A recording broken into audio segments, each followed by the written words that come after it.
Order of function of nature. Another important milestone in the philosophy of the mother, Anasuya Devi, is giving proper place for the order of function of nature. What is this order of function of nature? How do we have to understand? It has been told that it is related with the Sankhya philosophy.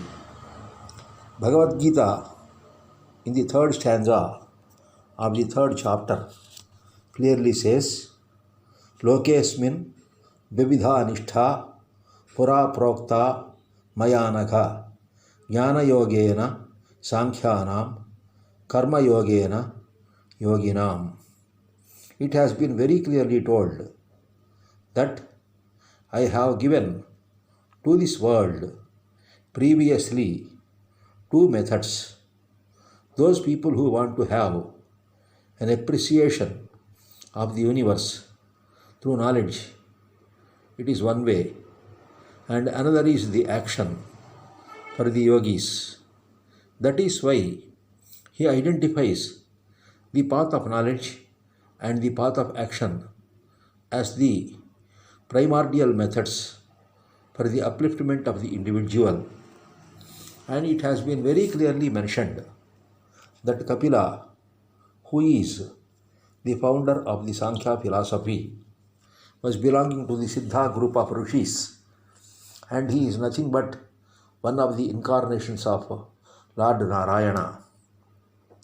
And Sankhya philosophy was promulgated by Kapila in his discourse with his mother Devahuti, he himself being the son of Kardama Prajapati.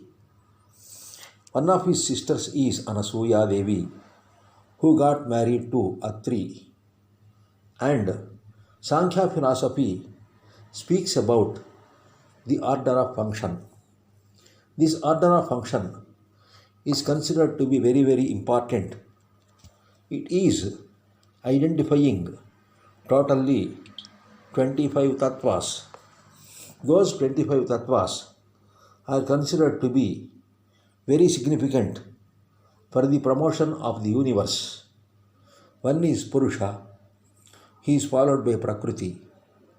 Purusha and Prakriti are the two primordial forces which are making the world very much manifest. In this particular condition, this Prakriti will be giving rise to the three aspects. One is the ego, that is Ahankara. Another is the intellect, that is the Buddhi. Another is the mind, that is Manas.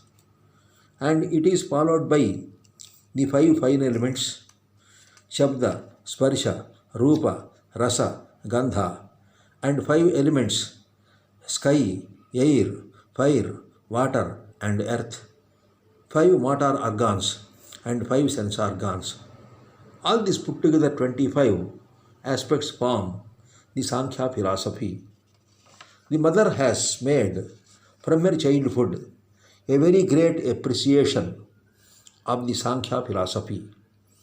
She has identified the uncommonness in the commonality and tried to identify the universal feature of that uncommonality.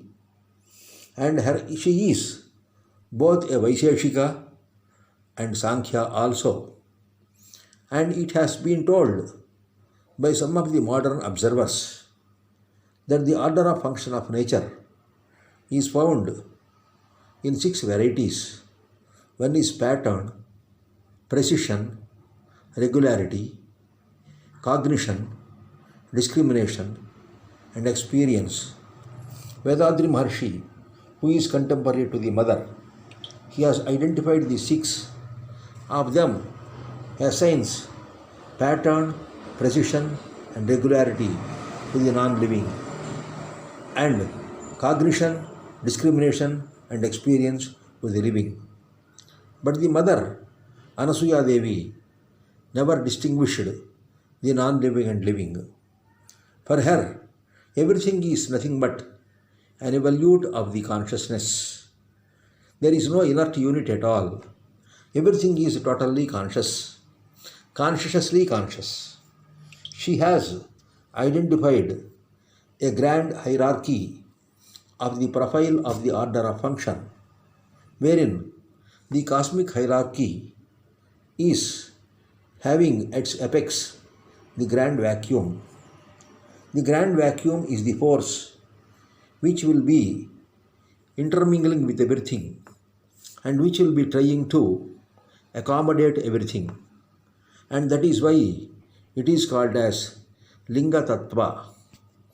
It is followed by the energy. The energy is the great thing which is self-surrounding pressure force. It is Brahmana Tattva, at the same time Avarana Tattva. It becomes the Chaitanya or the dynamic force when it is conscious. This consciousness is considered to be the characteristic feature of the Brahman, and from has evolved two dimensions put together as silence. In the silence, one method is oriented toward the visible and another is oriented towards the inner self. When man wants to orient himself to the visible, it becomes action, and wherein the mind and thought will function. When he wants to withdraw from the visible, he will be moving away from the mind. He will be trying to merge with the arena of the consciousness. And the silent state is giving rise to mind, thought, word, and action. Here, Mother has very clearly understood that what all we account for, what all we count, is called as Samkhyata, Sankhya. It is manifest, and in the manifestation, the Mother has identified relationship with the visible, and this relationship is identified in three varieties: dominance of self, which is considered to be very, very important. The entire world is based on the predominance of the self only. The self is called as Tana, and that is why she calls it as Tanamulam Idam Jagat. And everything is self-centric, egocentric. And this self is identified in three stages: self in the visible, self in the inner self, self in the unmanifest. Even the manifestation is having a conscientious expression of the self that will be functioning through the repulsive forces of the biomagnetism of the self in the self and turns into pressure, desire, interest, liking, commitment, and all such type things are nothing but the repulsive function of the energy within the body as consciousness. When it is self within the self, it will be tuning to a particular process of withdrawal and inner generation or inner cultivation, and wherein a man tries to understand his own self as very much commanding and cooperative with the visible, and at the same time being away from the visible. And he is identified with Rahita Sankalpa Tattva. He is two in two and he is monistic in one. And the self in the unmanifest. The concept of the self is found in the unmanifest situation also. This unmanifestation is given very importance in the Mother. She is the philosophically considering unmanifestation stage to be very important.